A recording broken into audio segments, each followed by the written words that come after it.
Welcome into Lucky Top Sports, guys. Your favorite co-host, Josh, accompanied by Naveen, and a long-lost member of the Lucky Top Sports family, Roman, a.k.a. the Michigan Man. Rocking the swag. I appreciate you breaking out the Lucky Top tee for tonight's first show of Boys Who've Made It, the 2024 football season. Wow. It's been a long summer. It's been a long off season. Naveen, you want to talk about what it's been like for you to kind of go through the dog days of summer without college football? Yeah, guys, I'm going to be honest with you. I had to fake a lot of enthusiasm for baseball. I really don't give a shit about baseball. I had to fake a lot of enthusiasm about the Olympics. But the good thing is I can be real now. With the boys, we're talking football, excited to be here, excited to drop some locks, drop some punts as well, and fight back on the road to zero. Well, that's a good plan, man, and I'm glad you're here with us tonight. But how about the Michigan Man? You know, I know it's been an absolute blast of an off season for your better half, who is really the blue and gold fan in the household. We all know that the Michigan Man is he moonlights as a Michigan fan. He's really a Texas Longhorn down deep inside. Just walk me through how you've kind of coped the off season, Rome, and how are you feeling about going into this one? I mean, you have a huge matchup week one, man. Yeah, no, I mean, it feels good to say that, you know, the football season is back. We're getting games in just a few days, so it's time to make that money. So I think I enjoy taking the summer off. You know, that's, I think, found to be the most profitable sort of approach over the years, because I've realized, you know, summer soccer, summer baseball, summer whatever, it just puts you down. You know, you start from a number below the zero in your bookie on week zero. That's a tough thing to see. So I'm glad that I'm actually starting with a real 0-0 in black on week 0, and I'm just gonna go straight up from there.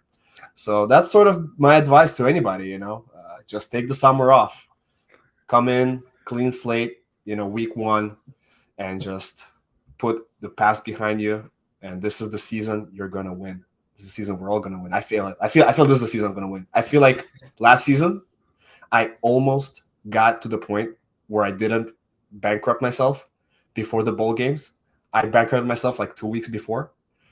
I think this is the season where I'm actually going to go the entire season without going bankrupt. That's been my goal, and I think I'm going to achieve it. And the good thing is, you know, I don't have to bet on Michigan this year because they're going to suck, so I can let that go. I don't have to do it. You, Josh, you're going to have a big problem because you're going to feel the need. You're going to have a hard season because you're going to feel the need to blast it on your home team, all the hype about Tennessee in the offseason for the new season. Bama is in there. Everything is great, you know, but that's where the heartbreaks can come when you are week in, week out, just putting money in there. You're like, you know, this week I don't feel like it. And boom, that's the week they win by 40. So I'm not doing that this year with Michigan. I'm just going to let them coast to their 6-win, 7-win maybe, and just let it ride. Well, that's the most rational thought I've heard from many Michigan fans so far, even AP voters having you guys in the top 10. But, you know, you made a lot of good points there, Roman, about starting black in the ledger in week 0 and trying to, keep that momentum throughout the season. And that kind of brings up, you know, we've been talking about it all summer. We have a new partnership with BetStamp and our sign-up expert. So it opens up a lot of incredible opportunities for some of our listeners to join in, get in on your favorite sports books, and get best odds for our new users. So you can head over to Locky Top's dedicated page, just scan the QR code down there at the bottom right. We also have the links dropped in the description of the YouTube video and the uploads to our good old favorite podcast streaming service, Spotify. So they'll all be tailored to your region, all your needs with unique offerings. So you're ready to take your sports betting to the next level, show some love for the Locky Top Sports brand, which we, all could do a little bit better with that to help our ledgers on our side and yours. I'd highly recommend getting in there. Use our sign up expert link. You can easily find it at the areas I told you to look in my monologue. So enough with that. I appreciate you guys and your patronage. So let's jump right into it. Naveen, let's get those best bets rolling. Show the people what they came for, that beautiful bean footage of some good old college football. All right, guys, we're starting off actually internationally. Georgia Tech FSU under 55.5. This game is going to be played in Dublin.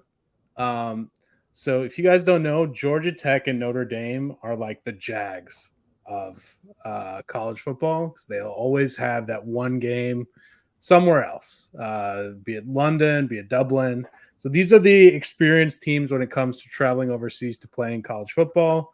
Georgia Tech, awful team. FSU, projected to be a pretty good team. But I just think first game of the slate, Vegas is not going to let this under come even close. 55.5. I don't think it gets above 50. I think maybe if you want to sprinkle in some under 49.5 or something, some kind of alternate, you can go with that. Florida State notoriously went under last season. I think 10 of their last 12 games were under.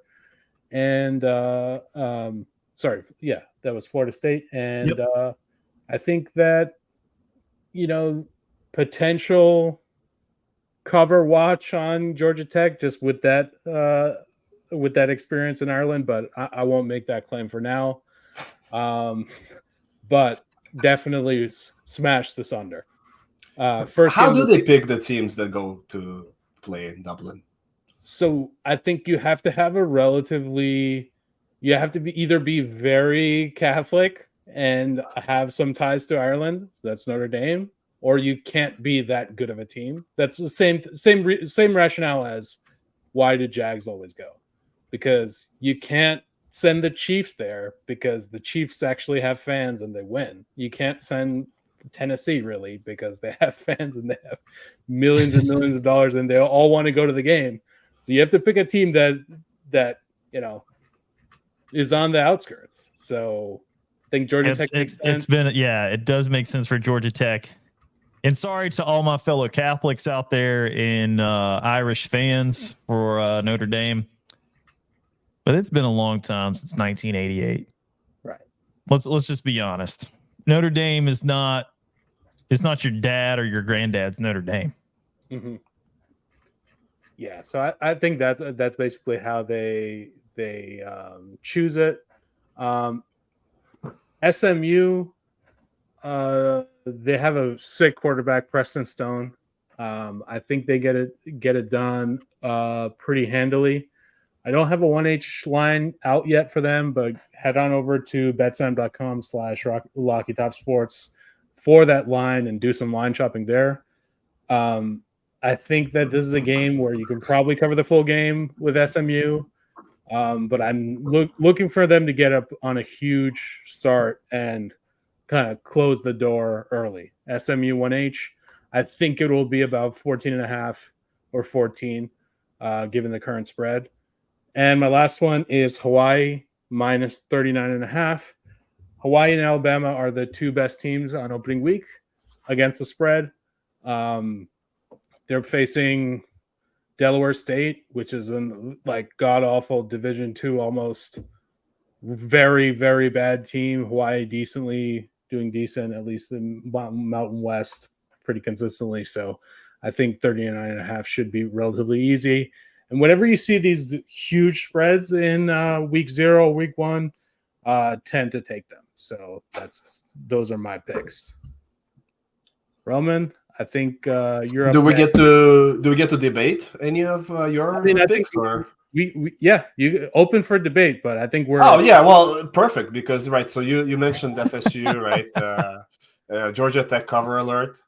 I think DJ Ugalele is just going to cover the spread by himself. He is the type of quarterback that is going to just run that game and just basically. I think if you can prop bet on just him scoring 3 touchdowns. I think that's where your money should probably. Are we talking go. former Clemson quarterback DJ Ugalele? Former Oregon State, yeah, a lot of formers in there, Roman. Like a lot of formers in there, but the formers. Look at Bo Nix, right? I mean, it's the same thing. Now the guy. Bo Nix was only at 2 schools, Auburn and Oregon. That's it. But look, this guy, the way he plays, I think he's going to take over especially on week 0. I expect him to just do his own thing. It's not going to matter who's in front of him. None of these teams are going to. Well, definitely not Georgia Tech is not going to be ready to face him. He is going to score at will. I think FSU offense is going to absolutely roll. They are returning quite a few of their starters from last year on the offensive line. You can look at their pass catchers. A lot of guys left, running back left. Doesn't matter. The O-line and DJ is all you need on week 0 in Dublin just to run. It's going to run. Just run a train on those guys. I think it's an easy pick. This line is way too soft. I think a lot of people, this is kind of a trap line too, because a lot of people I think are looking at it like, FSU had that horrible start last season, they lost some players, isn't even a good team, blah, blah, blah, blah, blah. Oh, like minus 10.5 on the road in Dublin. Oof. Okay. Don't, this is a good dog to take, right? Because you have to look at it in totality of what is out there on the board. We have a lot of very large spreads, right? SMU, Hawaii, bettors are usually afraid, to take, like 39 point, 25 point dogs because they're like, you know what? Why is the line so large? These guys are probably going to win by 40. Oh, 10.5. That looks doable. Maybe it's going to be a close game. It's not going to be a close game. Is that what you would kind of say? Vegas is betting on all the simps to pile in. Absolutely. Don't hate you have to play the game, right? It's like poker, right? You have to. The game is not, school against school. If you could just pick your own line and say, it's this school versus that school, that'd be one thing. You're betting the line that Vegas has given you. So Vegas is making the market. You have to see how market is misbalanced, right? Mispriced one way or the other. So that's why, again, week 1, a lot of good schools play a lot of shitty schools, right? That's why we see those massive lines. That's why we see those massive lines cover because, Vegas doesn't know what are they going to put the line at 70, 80. They're afraid too, right? So they'll put the line at, 25, 30, right? Because they have to put something really, really large just to get their books a little bit balanced. But week 1, if a school's going to run a train on you, the school's going to run a train on you, right? You can look at it last season, Michigan, et cetera, et cetera. So Ohio State, et cetera. Look at some of these schools. They're, week 1, week 2, week 3 games, right? They cover by 40, 45, 50. How big of a line are you going to put? So that's why, like Naveen said, week 1, week 0, you should be looking at taking those big lines. Now, Vegas is probably trying to balance that out a little bit. They need to give people some dogs to bet on. And all the narratives really point to Georgia Tech being that, dog that you just beg to take. They play they're international team. They play well. They're not a good team. And I think FSU has everything they need with their O-line, with DJ, just to get it done. But enough about FSU. Yeah, and Florida State's probably got something to prove, but if anything I took away from that conversation, Roman, is, Florida State's going to run that Project Pat all over Georgia Tech and run a train. So I'm gonna pile a stack as big as Project Pat on the Seminoles. Okay, absolutely. It's gonna look hilarious. It's gonna look like college football, the freaking the football game, the football game. DJ is just gonna run like this. He's gonna be there chilling in the pocket 25, 30 seconds, and I'm like, oh, what's going on? And then he's just gonna go and run for 20, 30, 40 yards, whatever. That's what you're gonna see all day, every day. Second half could maybe take first half, right? But they could start slow. I'll just take 10.5. Forget it. SMU. Navin said everything about SMU, so I'm in agreement there. I don't know what the 1H line is. Take the 25.5. Don't worry about it. Hawaii, same story there. Where Navin is saying, okay, take the what did you put up there, Navin? 39.5. What was minus 39.5? 39.5. Look, so what are they going to score? 40, 45. Okay, they score 45, and then you get a backdoor 7, right? The other way, and now you're sweating. But score 45 and you get a backdoor 7, you're at 52 right there. So you're just sweating that touchdown anyway. But look, take the over. Take the over. Make it easy for yourself. If Hawaii is going to score at will, they're going to cover that. They're going to they might have to cover. They might cover 57 on their own. It's possible, but they are a good week 1 team. They're going to get demolished later in the season. Week 1, they'll come out. They'll take care of business. Take the 57.5. Between 39.5 and 57. You're only flipping for like 18 points. Don't leave the back door open. Just welcome it. Be like, back door, please come in. Oh, these guys up 45, 2 touchdowns the other way. Garbage time. Hawaii wins. They don't care. They're happy with their 45-14. Your spread is dead. But hey, 45-14 or 57.5 cashes. All right, Josh. Yeah, I'm bringing up the I guess the caboose of this train that's being ran, but my picks are kind of pedestrian in week 0. I'm gonna go. I'm wearing my dog's hat today. I'm gonna go with an underdog. Since my boy Andrew is not able to make it since he's dropping off his dog for a wedding. So, keeping the themes alive here. I'm going to go with New Mexico plus 11.5. I think, they cover that. So go ahead. I think that's probably one of your good value picks, in my opinion. You've heard the coverage on Georgia Tech. And I'm saying this is exactly the logic. Yeah. And again, your feel-good dog, 11.5. I would say this is probably your safest dog. And I know it kind of sounds like I'm proving Roman's point. I'm simping it up for Vegas, but I had to find a dog in there somewhere. And I think this is going to be the one that gets it done. All right. Who's on Montana State? Like, do we know anything about him? Well, Montana State, correct me if I'm wrong, but they're an FCS school, right, Naveen? Yeah. Yes. Yeah. So that's kind of where I give New Mexico a little bit of the nod there.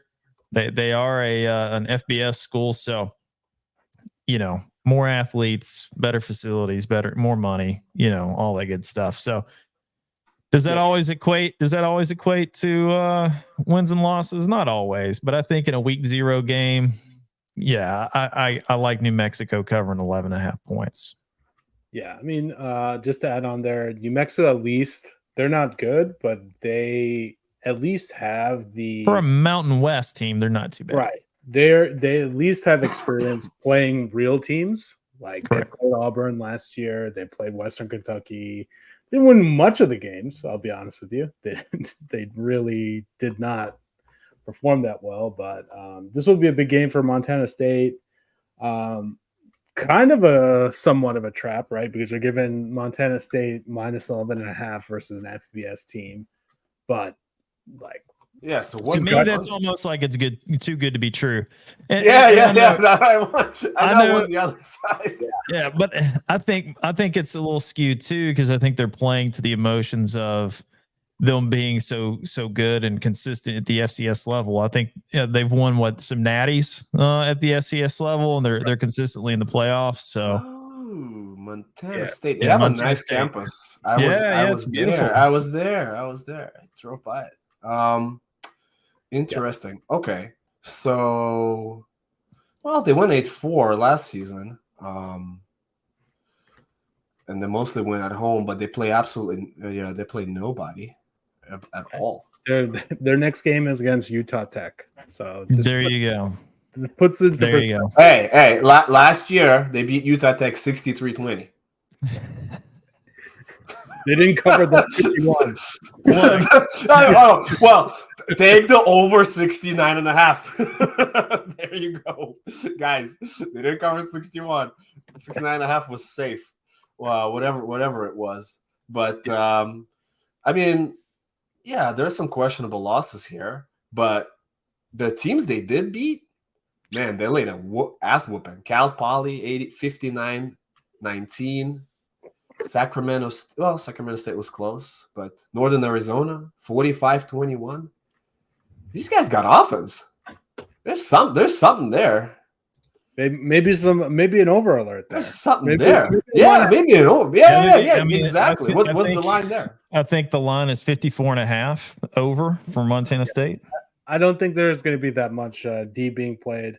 So I'm gonna add an over there. Ooh, I'm adding that. You're adding 54.5. Live luck. Yeah.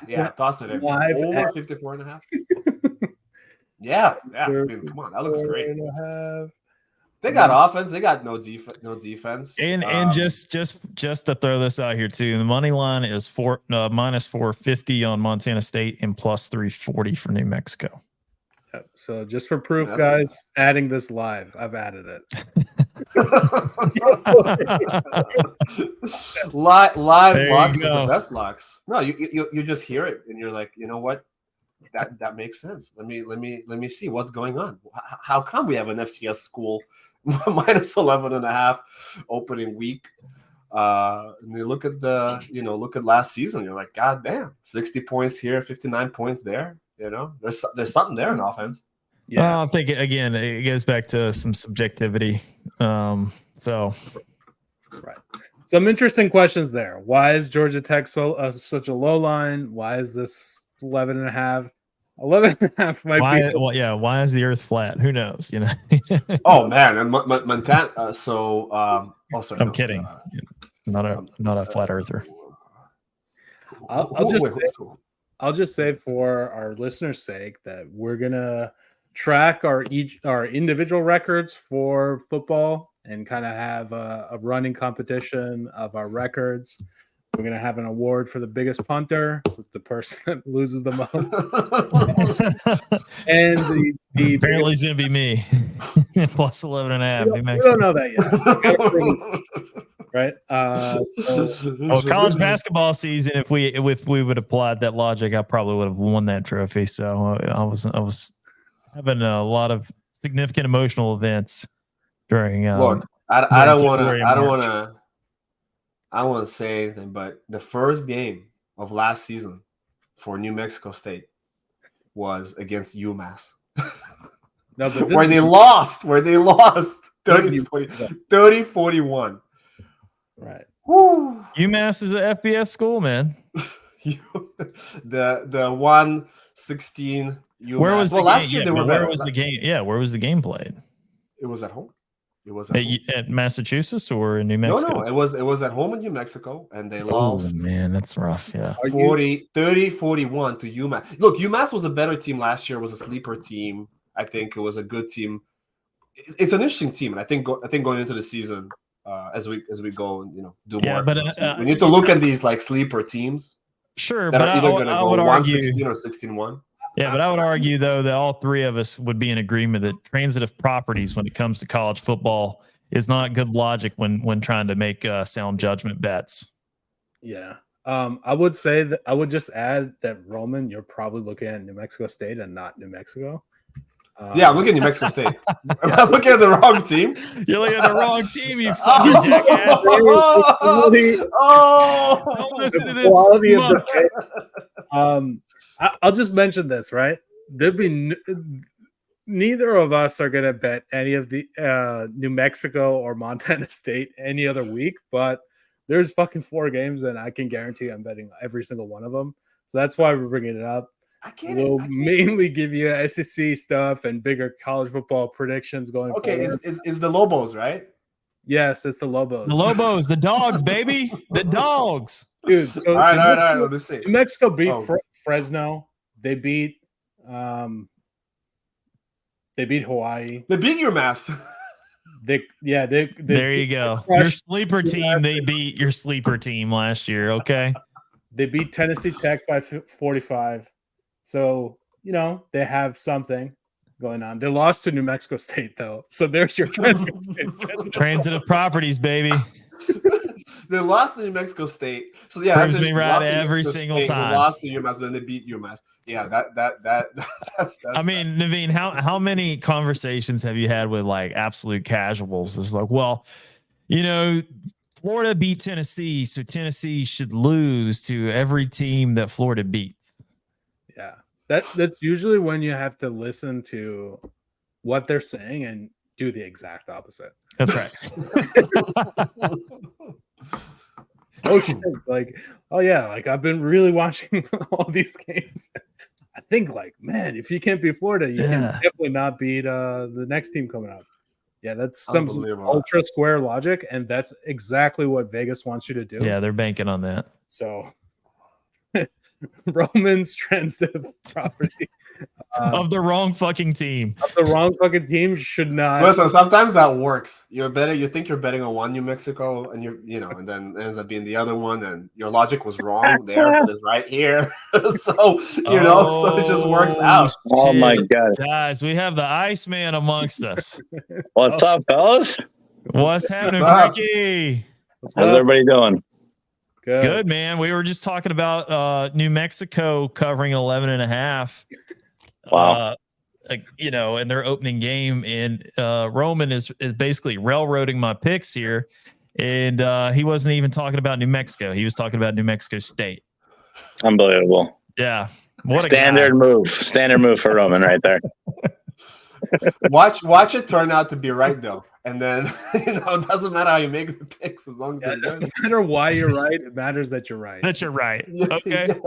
Yeah. I'll buy that for $1. You know that one time you want to bet the over, but you accidentally bet the under, and then the under comes through. You're like, great. Frank, we'll give you a moment. You got any live bets you want to throw in here real quick?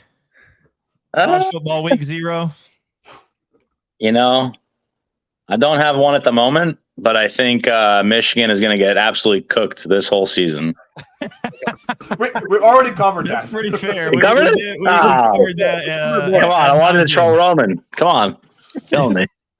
Look, I mean. He trolled himself. I mean, it's pretty easy. But look. All right. That's fair. The thing about Michigan, though, they're still playing in that shit conference. So at the end of the day, they're still going to have, they're 8-4 or whatever. No, you said 6 wins 10 minutes ago. Don't backpedal on me now. Don't backpedal on me now. I know the fiance is probably in the room next door. 6, 7, 8 wins. She don't want you talking about her alma mater like that. I understand. I get it. Let me see the Michigan. Have you boys talked about Tennessee football, the potential this season? We've not talked about it yet. No, so that's a great talk segue, about Tennessee football, dude. Frank, that is a great segue, man. So we got the 3 bold predictions for the season coming up, and you came in at a perfect time. There you go, Frank. So why don't you go ahead and lead us off with your 3 bold predictions? It sounds like the Tennessee Vols football team is going to be one of them. I like Tennessee this season. Believe it or not, I think USC is going to have one of those bounce back years where they just somehow get all these random studs that are freshmen on the team, sophomores, guys that haven't proven themselves yet, and they just make it happen for themselves. Frank, for our listeners, can you go ahead and be a little bit more specific with the USC? So most of our listeners think of USC as South Carolina. Oh, no. Southern California, buddy. There you go. All right. Yeah. Not there South Carolina. Chase is not here today. Chase is not here. No. I don't think South Carolina's got too much of a shot. I do think Southern California, they have a chance this season. I think they could do something. You got to see what happens the first game or two, right? But I think they have a chance. And then I do like the Deion Sanders Oh, I think Colorado I Buffalo. think season God. 2. Coach Oh, Prime. Lord. You think Coach Prime's gonna do something this year? I love Colorado starting like 4-0. I think Colorado starts 4-0. Lord. Give me your aggregate win total for Colorado right now. It's going to be 9. But they're going to start 4-0. 9-win season. They're starting 4-0. They end with 9. They're going to fall off in the middle. They're going to get tested in the middle, and they're going to fall off. And they'll make a bowl game, right? They're not going to. Naveen, can you pull Colorado's schedule up real quick, man? I'm looking at it now. You're probably working it. Yeah. I know you're looking at it. Yeah, I think 4-0 is the start. He's saying 4-0 start. I mean, he might be right, honestly, with the 4-0. Oh, wait. Yeah, he's got North Dakota State. How about said Notre Bullshit Dame? team. What a fucking moron. North Dakota State.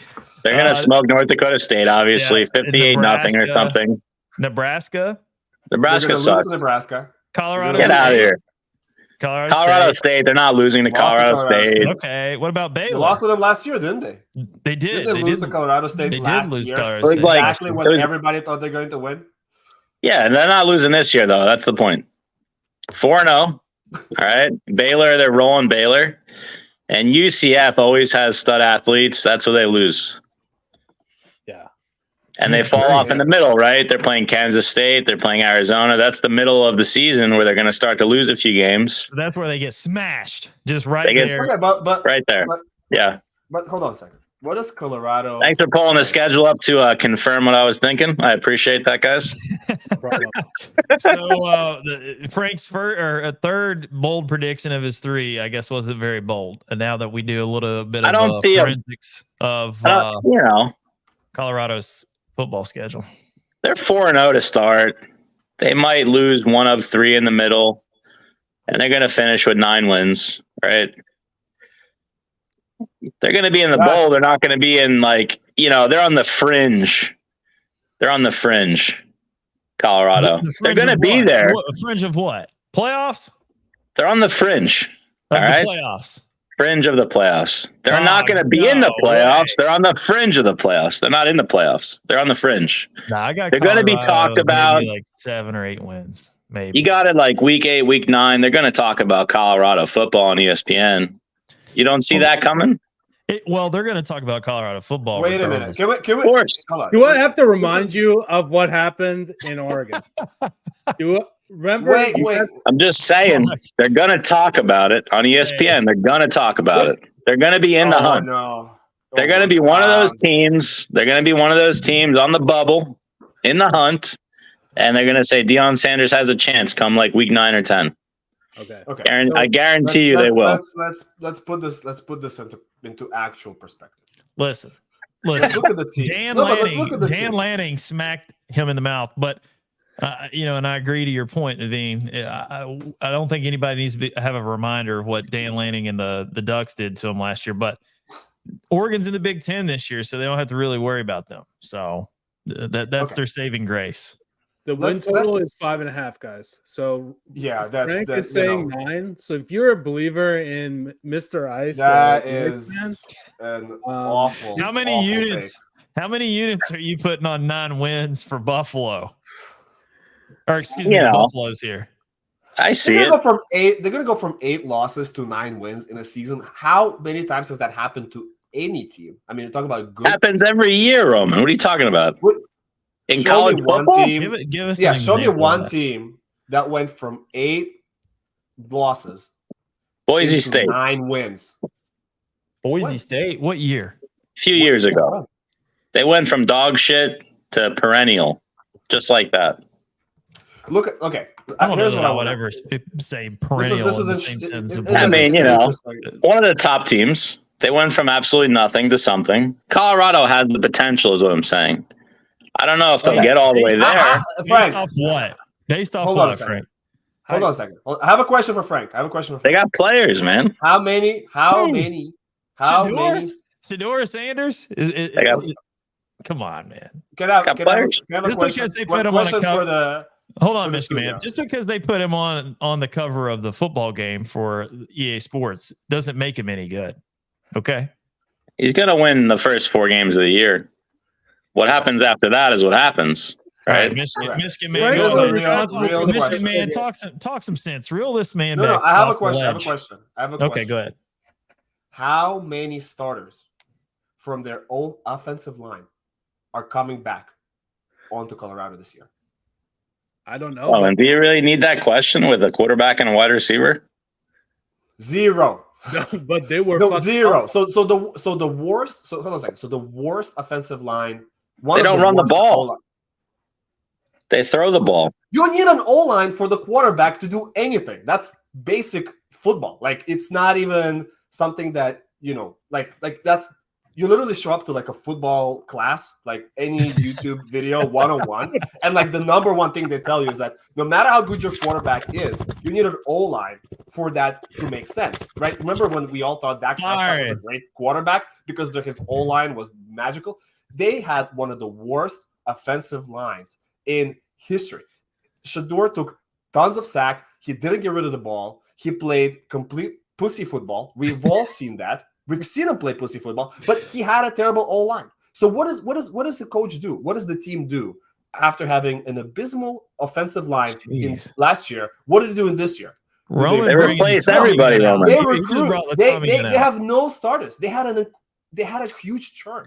It takes. That's a good thing. But it might be addition. No, it's not a good. It's not. That's a good thing. It's not a bad thing. It's not a good thing. No, it's a good thing. Maybe in basketball. Their O-line sucked. Yeah, their O-line sucked. They didn't return anybody from the O-line. Are you going with addition by subtraction? Yeah, of course. They didn't return anybody because the O-line sucked, right? So are you saying they got busy in the transfer portal and got a lot of, upgraded but it takes time for those guys to play well together. That's not how There's no way that they didn't. And by game 5, they'll be ready for the big game. Oh, no. The first 4 games are dusting. That's not how that works in football. These are bold predictions, okay? Let's remember that. These are bold. Look. Hey, mark it in the books. Week 5, Colorado's going to win. It's okay. All right, they might go 0. We can 5-0. We can sort that out at the casino at Roman's bachelor party. But look, Colorado's in the top 10 week 5.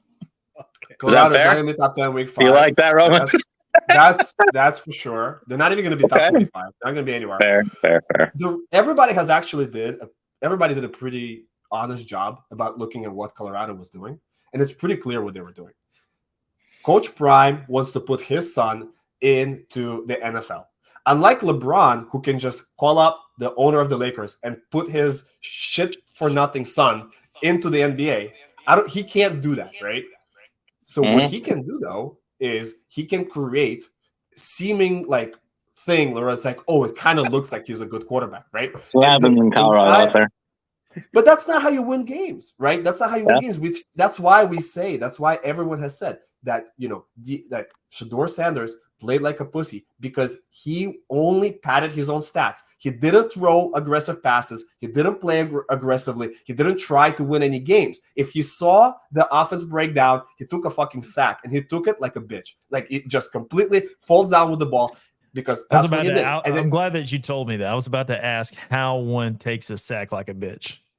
Okay, you get the ball, and instead of like running around with the ball and taking it like a man, you go like this, like a fucking bitch, right? That's what he did over and over and over, right? There's a way to take a sack like a bitch, and which is what he did over and over and over. His stats look good because the game was designed to just make him look good, so that he can continue being this, fucking Johnny Manziel type of thing where it's like, oh, he's going to be a great one. I mean, we'll see what happens in the NFL for him. Maybe he'll be good. I don't think he'll be good, but we'll see what happens. Clearly.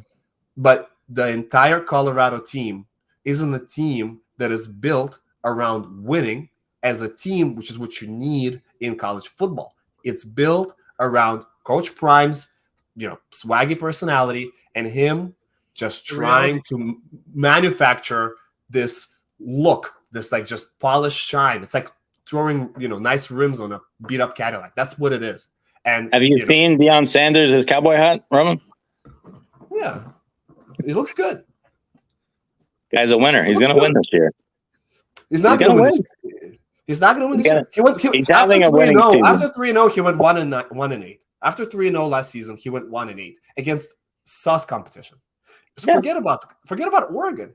How do you go 1-8? Oregon was one game. 4-8. 4-8 was their season record. They went 3-0 and then 1-8. So you don't somehow make any adjustments. You don't. And then what did he do? They did make adjustments. The whole team. Yeah, to go 1-8. And then you scrap the whole team, and now you have a brand new team that is somehow miraculously going to go 9-3. There's no way. Yeah, there's no way. Happens. Man, you can really on that note. You can really, yeah, Frank. I see you. On that note, you blew up the spot, man. You came in, blew up the spot. Now you're dipping. But I was gonna say, they're playing for a bowl game. They're gonna be on ESPN come week 9. They're gonna be in the hunt. It's up to Dion if he gets it done or not. That's all. Okay. It's up to him. Fair enough, Frank. Thank you. All right. Catch you later, guys. See you later, Iceman. Oh no. In and out. Go. In and out just to drop the most sus take of the season and to leave.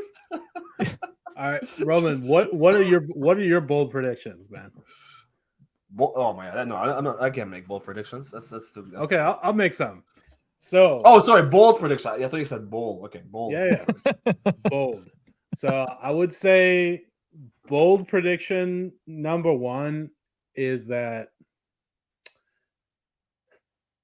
this season is going to be a massive sweat with these 12-team playoffs.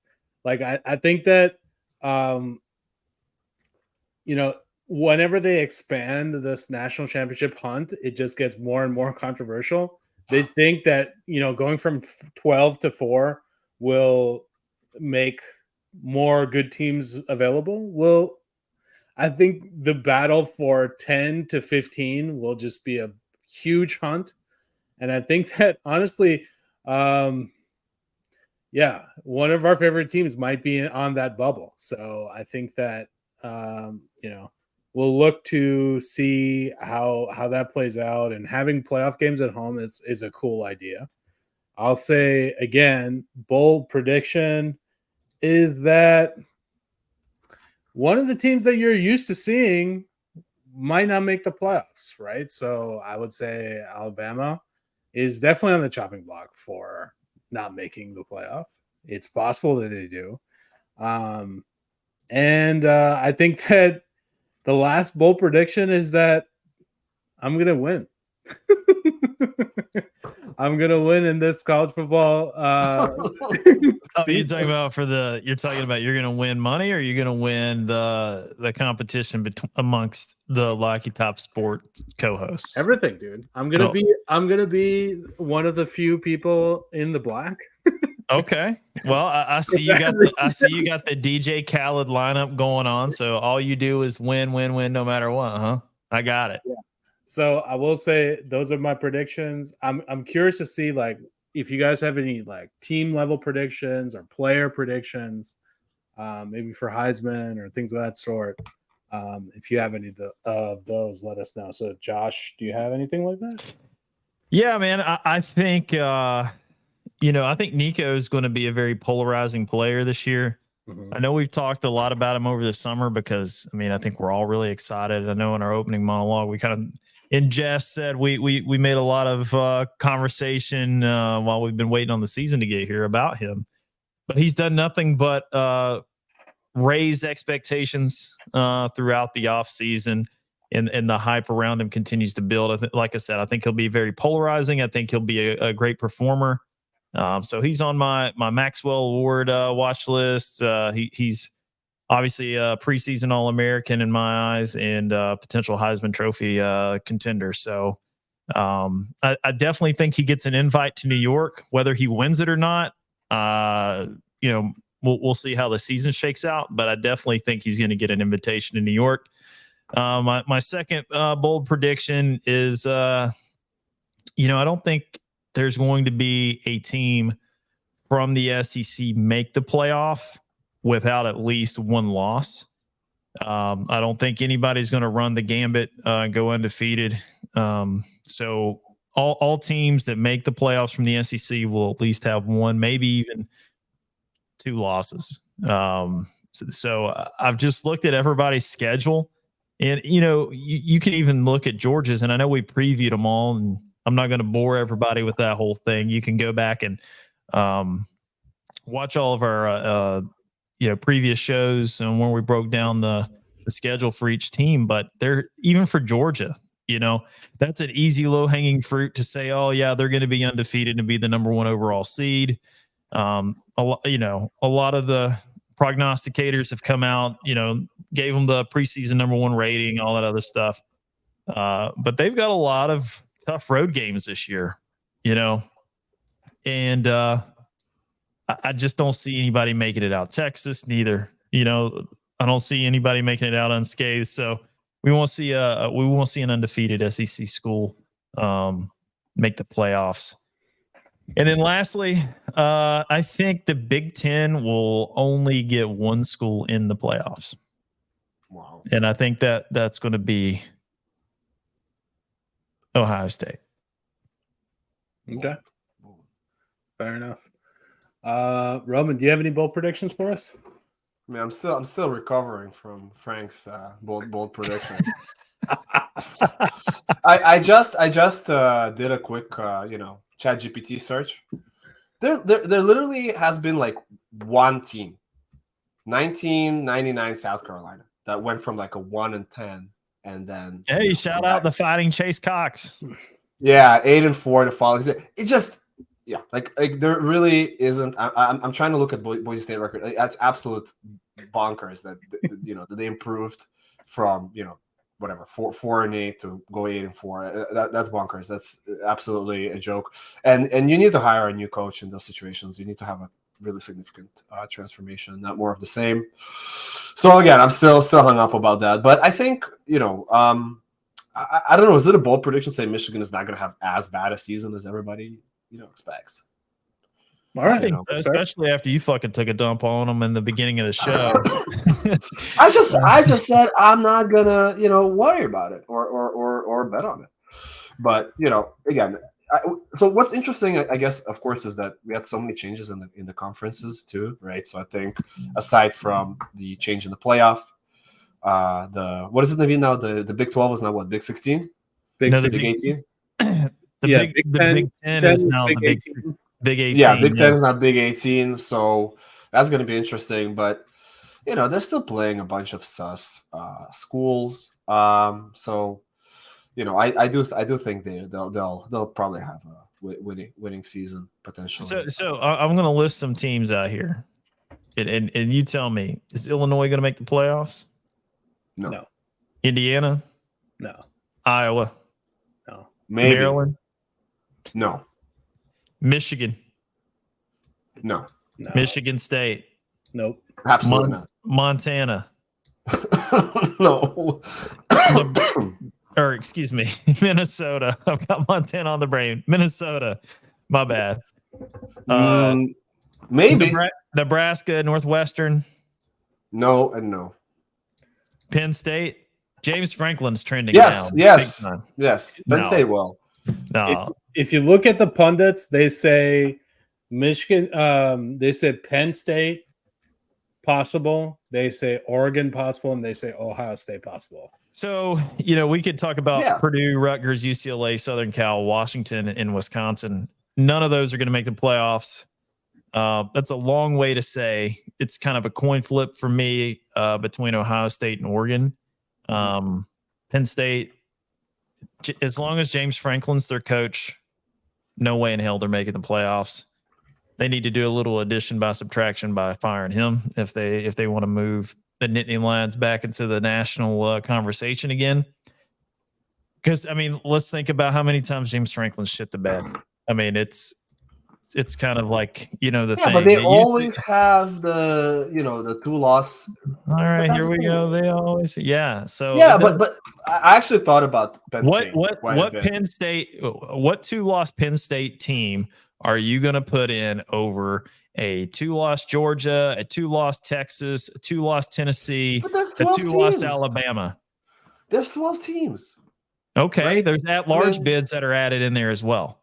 So just because you play in one of the big conferences doesn't necessarily mean you're going to make it in.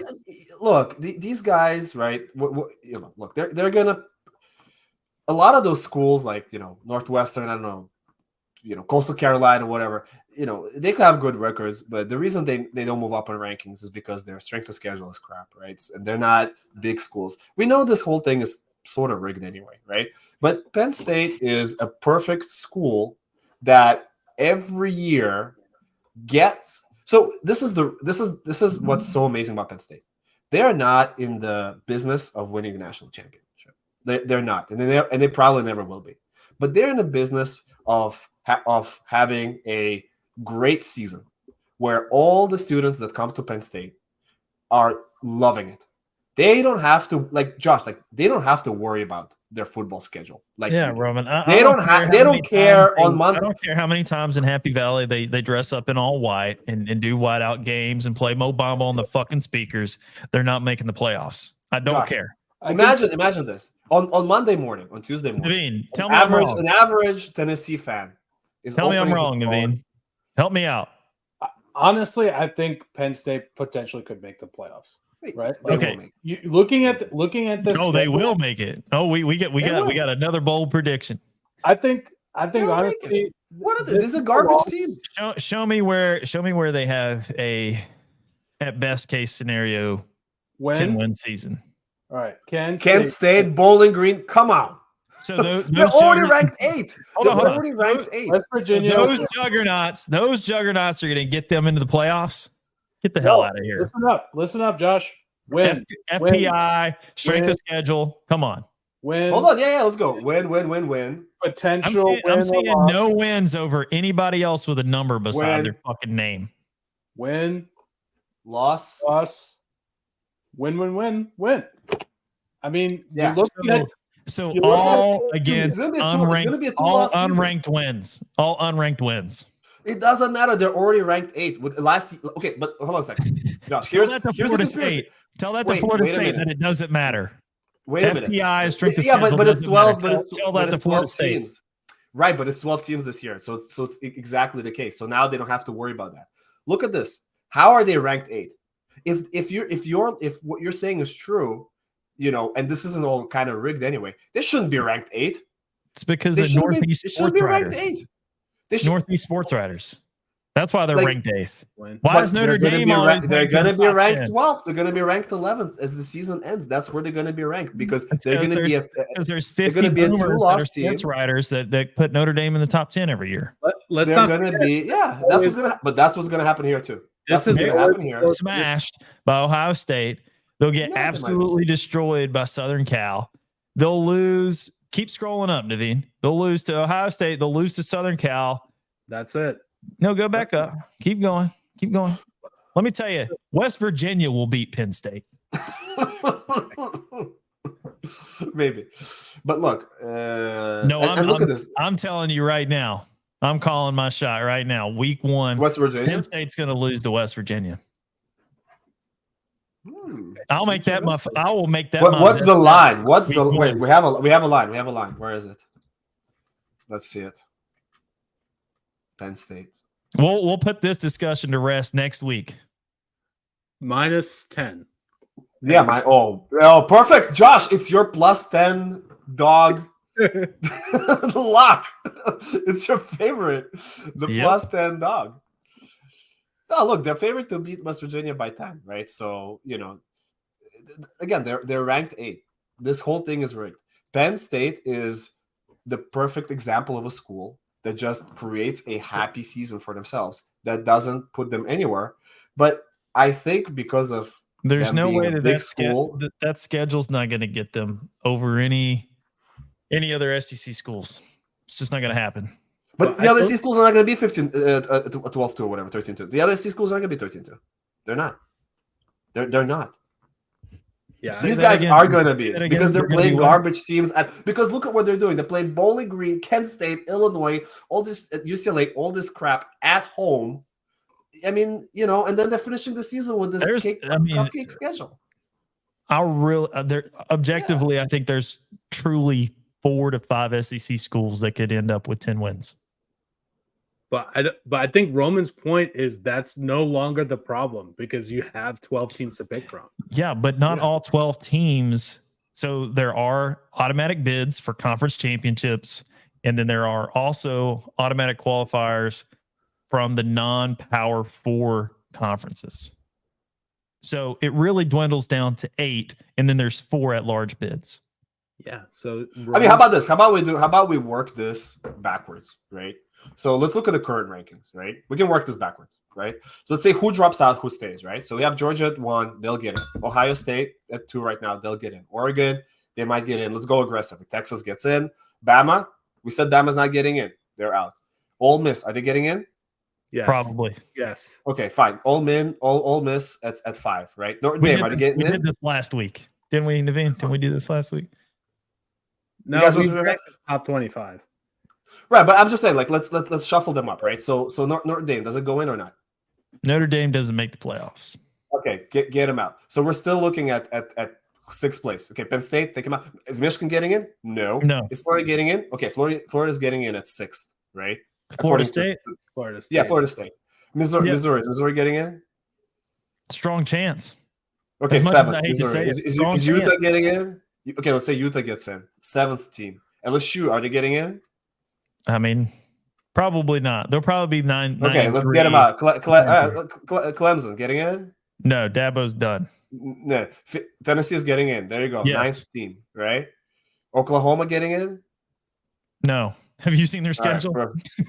Oklahoma State getting in?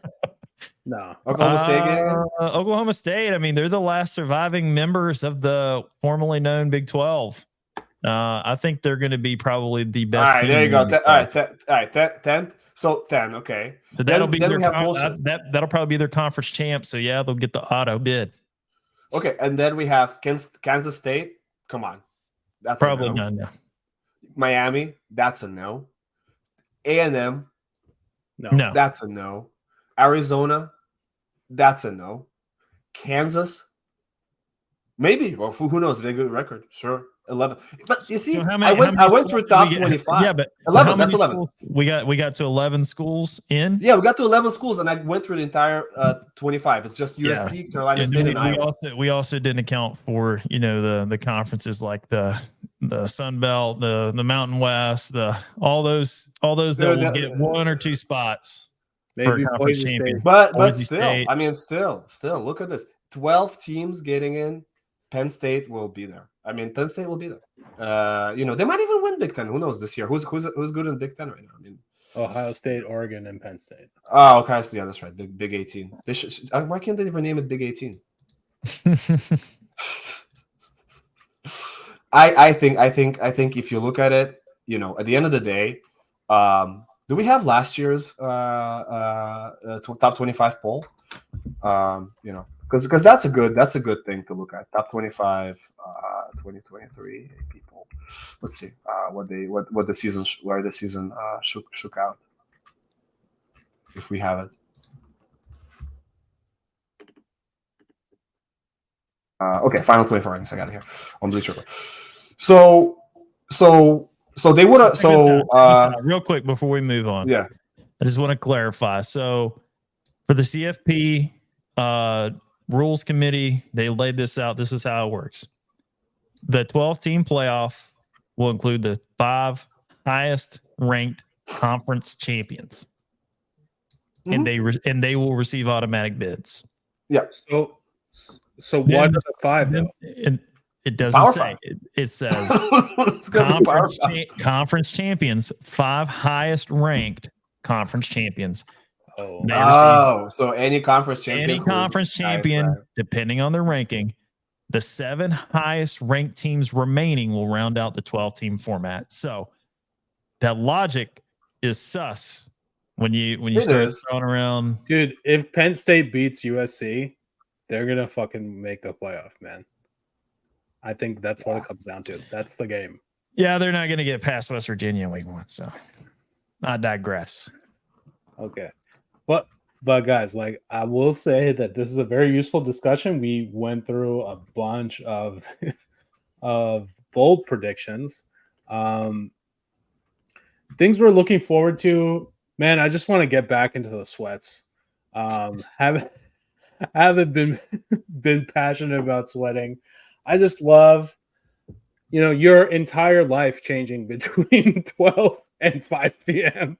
Your strategies, your outlooks on life, you question your personal identity here a bunch when you're going through a football season like this. And even on a Saturday, you're just like, oh my God, what am I going to do on Sunday? I have to hit some parlays. And yeah, I think it's just the chaos of it all is something that I look forward to. I look forward to having more debates like this. It got pretty heated today. I think honestly, there's a lot of questionable teams. Josh brought up a good point that there's no runaway favorites, I think, this year. So that's a good point. Tennessee. Well, there's a lot of parity, man, and I think it has to do with the conglomeration of all these conferences into these commonly used term super conferences now. It's all about the money rules. Cash is king. You know how it goes, guys. But yeah, I think that has created a lot of parity. And back to the discussion about the playoffs, and you brought up a point about, well, they're expanding it, and it might water down the product. I kind of take the opposite take of that, in the sense that the fact that they are expanding it makes bowl season that much more interesting, because I think it was the catch-all to end the opt-outs, because there was so much opting out that was going on. Nobody was playing. Now that they've expanded it and they've used the bowl games as kind of like the play-in games or the first or second round, now it makes those bowl games meaningful, and you won't have as many prima donnas or divas.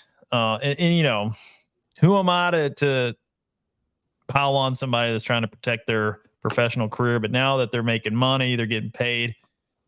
I'll dust off my logic from our first few episodes. You're getting paid. Don't come crying and bitching to me about having to play football games. Earn your NIL and your scholarship and go out there and play for the team that's paying you. And so that's one thing that I do appreciate about the field expanding. And hell, I'd even like to see it go to 16, maybe even 18 teams. Oh God, Josh, no. Bring back the BCS, guys. Oh, okay, hold on. I want to go back to bold predictions. And just because, to my point, it makes more meaningful football throughout, the bowl season, and from Christmas all the way into to New Year's Day. Go ahead, Roman. Go ahead. Look, bold prediction. So this 12-team format is going to be hilariously sus. And because we know this from actual science, the actual statistics, when you look at the quality of the players, right, and you compare top 4 team with a 12th or 13th ranked team, every metric, it shows that the difference is literally as large as that 12th or 13th ranked team versus team ranked 50 or 60. Right? Like the disparity of the top 4, top 5 is so huge. So I think it's a money grab more so than anything, because yes, you're going to get these teams to play, but I promise you, I'll make a long-term bet. Not a single team ranked outside of top 5 until we're dead will win the national championship. That will never, ever happen. I think that. Say that again. Top 4. So going forward, if they had 16 teams, 20 teams, whatever, I promise you that only the top 5 teams. Okay, top 5. I'll even go with top 5 because FSU's thing last year. Top 5 teams one of those teams will win the championship eventually, every single year for the rest of the times. The teams 6 and through 12. We're gonna see some fun games. Maybe I agree to take that the bowl season is gonna be more interesting for these guys, but it's just gonna be those guys playing whatever. But and it's a tournament style, right? Elimination, so they're just gonna get blown out. Yeah, but game 1, game 2, game 3, and we're gonna have. It's not gonna change anything in the landscape of the championship itself. Sure, the top 4 teams are that much better than a team ranked 10, 11, 12. Yeah, I'd even argue, and I think the NFL. They've been doing this for a long time. This kind of makeup of a playoff. I would say the last few years, I'd say 5 to 7. There's not been a lot of parity in the NFL when it comes to the playoffs. After you get to the, through the divisional rounds into the AFC, NFC championship games, they're pretty much runaways after that. It's like Chiefs or. Who are the Chiefs going to play? Yeah, who's the Chiefs going to play, or San Francisco? I mean, San Francisco's had the NFC locked down pretty tough for the last 4 or 5 years. They've either been in the Super Bowl or playing in the NFC Championship. So, my point is those opening round games, though, they do add an entertainment factor, and the fact that you get to host playoff games on campus and stuff. But, I think that's a cool little wrinkle that it adds in there. Yeah. I mean, we can throw up the Manziel money signs all day long, and I'm not disagreeing with you whatsoever. But if, again, to the money point, if I'm paying money, I want to be entertained, and I think they're doing a good job of doing that. Josh, this is exactly why Penn State gets into the playoffs. All right. So I want to close today's session because ESPN, the number one source of truth, they have it. has predicted the playoff already. And some of the key factors that we talked about today have all come into play. So they're predicting the 12-team bracket. They got Georgia as number 1. They got Ohio State at number 2. Wow, that is bold. They got Florida State number 3. Wow, Georgia Tech is coached. Utah number 4. And these are your first round buys according to ESPN, Big 12 champs. Now, that's crazy. To clarify again, to clarify again, just because Utah is the number 4 seed, it doesn't mean that they are the number 4 team ranked in the country. That means that they were the highest champion of their conference. Right. Oh, okay. I see. So, moving on from 5 to 12, they got Frank's boys, Boise State. Oh shit! Again. And Utah is winning. Yeah. Oh my god! Texas versus the Texas Longhorns, and these people play Utah. So, I guess if you ask Frank, it would be Boise State, Utah. If you ask me, it's Texas versus Utah. Next, they have Bama versus 8. And the winner of this is playing Georgia. Wow. Just keeping it all SEC in the top half. And they got Penn State versus number 6 Oregon. Yes. To close it off, their wildest takes ever. Of course, they have Notre Dame in there. Of course. Notre Dame and Miami. I don't know how they fucking pulled this off. Who wrote this article? This is AI written. This is AI written. Who wrote it? Josh is vehemently against Penn State, and ESPN has it. Means that Penn State's not going to win. I mean, these people, I don't know how the fuck they picked Miami. That's crazy. ESPN, known dullards. They're the worldwide leader in dumbassery. They don't know anything about, predicting. I don't even use their FPI. I mean, all their analytics are ass. Heather Dinich. Yeah, senior. Well, yeah. Okay, I'm not taking Heather Dinich's takes. Okay. So the first 4 out according to. But you're taking Frank's takes? No, I didn't. I did not agree with Frank. He said Colorado was going to win. He said Colorado was going to win 9 games. He disqualified any type of logic that he was going to spew forth the remainder of his time on the show tonight. Not going to happen. So they have LSU being out, Mizzou being out, your Tennessee Vols being out, and Oklahoma being out. So in here, let's read the Vols blurb here. The Vols will show. They're predicting a heartbreak for us, boys. Home loss to Bama. Road loss to Oklahoma and Georgia, and a possible home loss to Bama.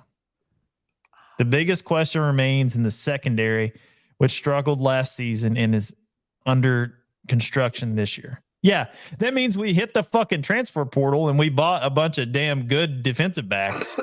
to Roman's logic, offensive line, who needs them? Or excuse me, to So Frank's logic, offensive line, who needs it? Let's just go and buy a new one and go from there. But I would argue that the secondary is not as crucial as offensive line. Absolutely not. Secondary and your receiving core, absolutely not crucial. Your front seven, I mean, that's where the money is on defense, on offense. Yeah, we got a lot. We got a lot of good stuff on our front seven, man. Like a guy by the name of James. But that's where it is. And then you need a good running back to help your running game, and good quarterback. But the players you can buy is it's okay. Your wide receivers. I'll let Heather Dinich, degrade our good name and besmirch, the Tennessee Vols hype that we're coming into the season with. We're gonna beat Oklahoma's eyes shut. You can rest assured on that. I only see you guys going to that, right? Georgia on the road. Yeah, absolutely. Yep, we'll be there. OU. I might be there. OU has to replace all 5 starters on the O-line. Not a problem. Playing right into it. I'm telling you, the O-line being replaced. This is the O-line. Yeah. Oh, that's absolutely trappy. It's the trappiest of all trap games for Oklahoma with Tennessee coming to town. And we've previewed Oklahoma's schedule. How Heather Dinich would even have Oklahoma sniffing the first 4 out is beyond me, Naveen. What we see for Oklahoma? We could barely count out 6.5 to 7 wins for them. Yeah, so I think Vegas had them at 8.5 or 9. We had them about 5 wins. So blast the under on Oklahoma. Fade Heather Dinich. Blast. They're also talking about the next 4 out, but I don't think these people are threats. Maybe what did they say for the Wolverines? What is going on with our boys? Your boys. Speak for yourself. I'll read it out. So the defending national champs are all the way down here. How'd that happen? Well, team number 145 will look vastly different from the one that beat Washington in the national championship game last year, as Coach Sharon Moore takes over for Jim Harbaugh and leads an offense that returns just 28% of its offensive production from a year ago, according to SP Plus. Again, not an issue. The Wolverines could be a 3-loss team with games against Texas, Oregon, Ohio State, plus a potential trap game at Washington. So, according to Heather, Michigan not making it, Kansas State not making it. I actually disagree here. I think Oklahoma State does have an outside chance to make it. Yeah, I think who's in Oklahoma State's conference? Just Utah, basically. I really think it's going to come down to them, and I really think Mike Mullet Man Gundy is going to get the cowpokes ready to fight and take down the Utes. Man, I really feel good about Oklahoma's chance to make the playoffs, or Oklahoma State's chance to make the playoffs. Yeah, and the last team they got here is Clemson. Cade Klubnik is awful, guys. Yeah, I can vouch. I was at his first collegiate start there in Miami in the Orange Bowl, and man, it was lights out for Tennessee's defense all night. He really overhyped. So to Naveen's point, yeah, Cade Klubnik. If you're a Clemson fan and you're putting your eggs in that basket, man, the Easter Bunny's going to come up short. So they're also ranking the group of 5. Frank up top, Boise State, UTSA next, App State, Liberty, and Miami of Ohio. This is wild. So basically they're saying this is so crazy. So, okay. So according to what you read in the beginning, Josh, the 5 highest ranked conference champions. Yep, and that's how Boise State got in there. Right. So they're kind of predicting Boise State is going to be the Mountain West champ there. And probably ranked 19 or 20 in the top 25. And again, we have the Pac-2 this year, right? Or as yes, my friend called it, the 2-pack. So That's interesting, right? It's just Oregon State and Washington State in a person conference. So they I wonder what's going to happen there, but I kind of agree. I can't wait to see their conference championship game. Yeah. I kind of agree with Heather in the sense that Boise State has a chance, like a decent chance to make that 12 based on your rules. Yeah.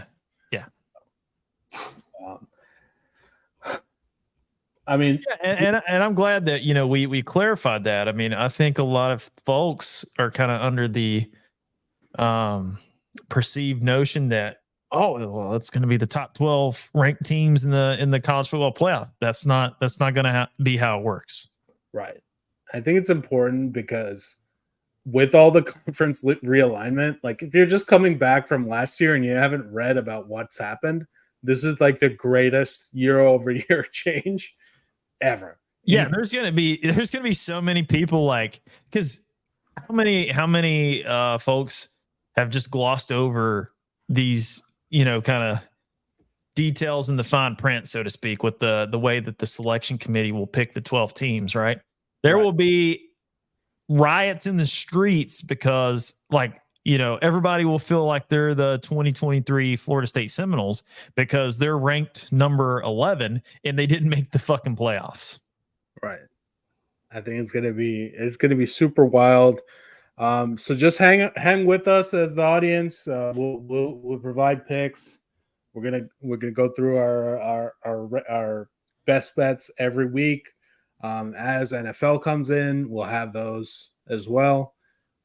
So after a long spell of not having football, I think we started our show with some like NFL playoffs. We finally have football to talk about, and mostly we're going to be talking about that, and hopefully we'll all win together. For Josh, Roman, and myself, this has been another great episode of Locky Top Sports, episode 31. Stick with us and bet with us at signupexpert.com/LockyTopSports and betstamp.com/LockyTopSports. Thank you all. Go Vols. GBO.